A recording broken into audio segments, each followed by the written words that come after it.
Hey guys, Mr. Betts here. I want to talk about power series, and specifically, I want to talk about how we can take power series that we know and how we can manipulate them to get new power series for new functions. So we can take a Taylor or a Maclaurin polynomial, which is going to be in the form of a power series, and we can manipulate it using various operations to get new Taylor polynomials. So, for example, we can do term by term differentiation. So what that means is if we have a Maclaurin polynomial for a function, then we can take the derivative of the function and take the derivative of the Maclaurin polynomial, and they're still going to be equal to each other. This can be useful if we want to get the Maclaurin polynomial for a function that is the derivative of another one that we know. Same thing can be done with antidifferentiation. So we can take the antiderivative term by term in a Maclaurin polynomial to get the antiderivative of a function. We can add, subtract, multiply, divide. So if we have Maclaurin polynomials for two different functions, we can add them together, or we can subtract them, or we can multiply them. I will say dividing Maclaurin polynomials can get a little bit hairy because then you're dividing an infinitely long polynomial by an infinitely long polynomial. So it's usually not something we're going to do, except in some special circumstances. I will say you don't really need to do that for our class.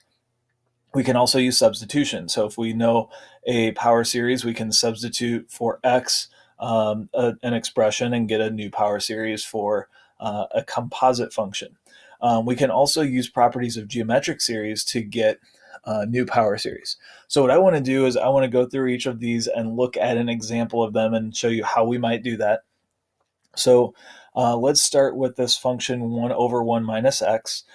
Keep in mind that this is one that we should be familiar with. It is a geometric series, and I'm going to come back to it when I talk about geometric series. But this is in the form of the sum of a geometric series, which is the first term over 1 minus the common ratio. In this particular case, the first term is 0, and the common ratio is x. Sorry, the first term is 1. So if we have a geometric series that starts with 1, and then we multiply by x to get the next term, we get a series that looks like this.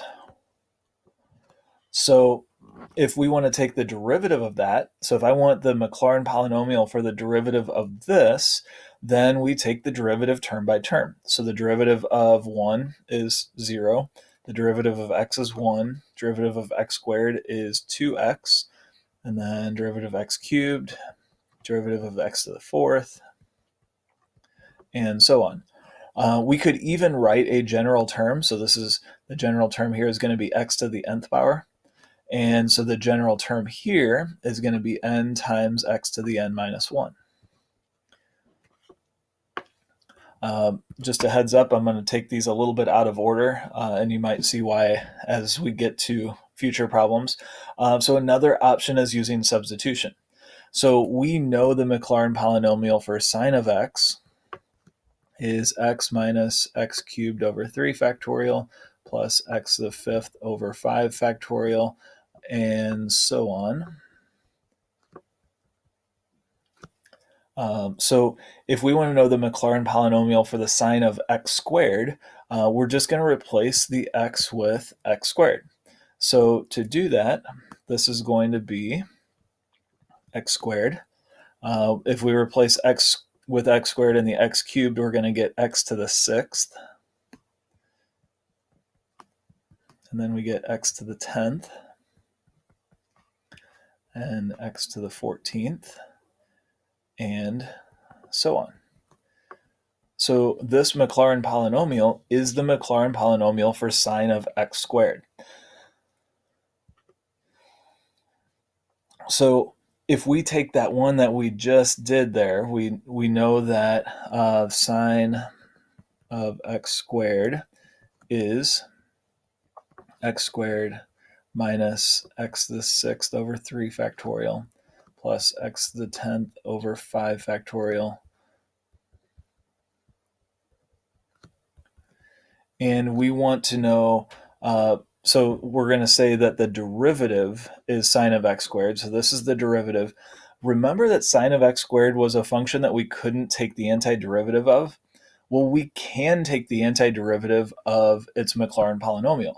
So we can actually do this term by term and say that the antiderivative of sine of x squared is going to be x to the third over 3 minus x to the 7th over 7 times 3 factorial plus x to the 11th over 11 times 5 factorial minus x to the 15th over 15 times 7 factorial, and so on.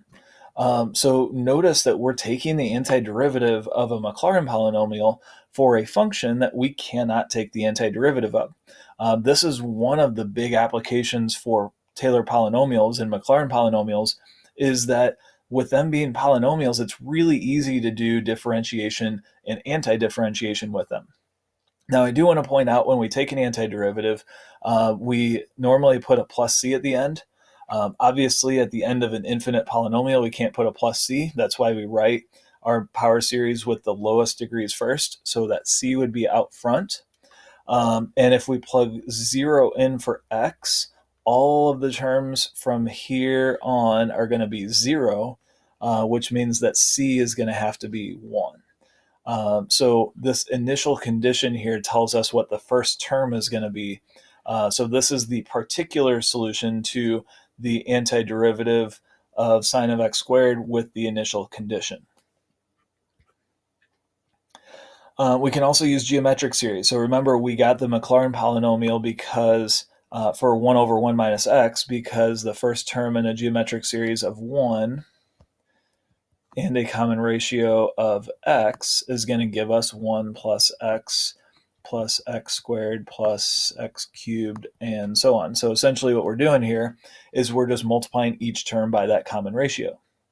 Well, we can do that with other geometric series in another form. So for g of x, we're going to have the first term equal to 7, and we're going to have the common ratio equal to 3x squared.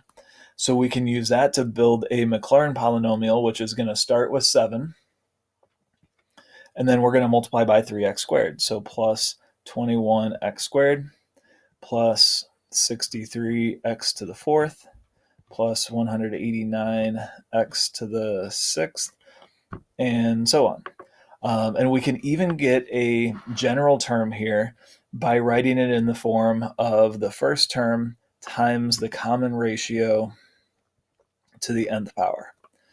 So notice that each time we go, we're multiplying by 3x squared one more time. So the exponent here on that general term is just increasing by 1 each time. I do want to point out, we have to be careful here. If we are trying to use geometric series, this part right here has to be a 1, because remember, we're trying to make it fit this formula.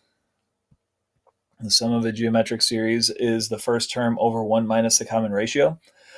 We can use a variable in the numerator and denominator. In fact, that's exactly what we're doing. But we can't change the 1. So we have to make sure to get it in that form that we first have a 1 here. So we'll see an example in a later video where this is not going to be a 1 and see how we handle that. All right, the last one that I didn't get to yet is arithmetic operations. This one right here, we could actually do a couple of different ways. So just to get started, remember e to the x is 1 plus x squared over 2 factorial plus x cubed over 3 factorial plus x to the 4th over 4 factorial, and so on. So one way to do this is actually to use division, and to take this expression and using long division divide the whole thing. I will say that that's something that, first of all, you have to remember how to do long division. It's also going to give us a term which is going to be a 1 over 1 minus x, which we can deal with that using what we know about geometric series. So we can do this with division. However, I also want to point out that this is the same thing as e to the x times 1 over 1 minus x. So we know the power series for e to the x. We also know the power series for 1 over 1 minus x, which is 1 plus x squared plus x cubed, and so on. And so what we can do here is we can multiply those two together. So I'm not going to go too far with this.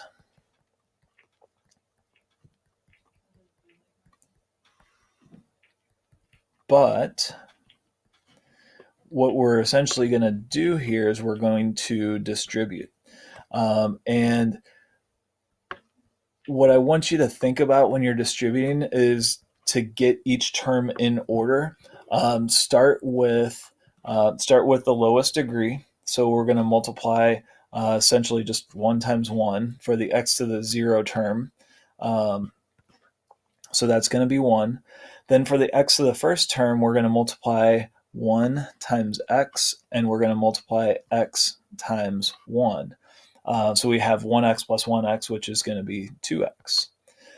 Then for the second degree term, we're going to multiply 1 times x squared, which is 1x squared. I'm going to put the coefficients here. We're going to multiply x times x, which is x squared, 1x squared, so plus 1. And then we're going to multiply x squared over 2 factorial times 1, which is going to be 1 half x squared. So what we end up with is 5 halves x squared. Now, this is a long process, and usually if you have to do a problem like this, you're only going to have to do like a second or maybe third degree. So if we moved on to the third degree, which I'm not going to go through the whole thing, but if we're looking for the third degree term, it's going to be 1 times x cubed. It's going to be x times x squared over 2 factorial times x cubed over 3 factorial times 1. Add all those together and we get the x to the third term. So multiplying these Taylor polynomials, it does get kind of tedious, especially with the higher order terms.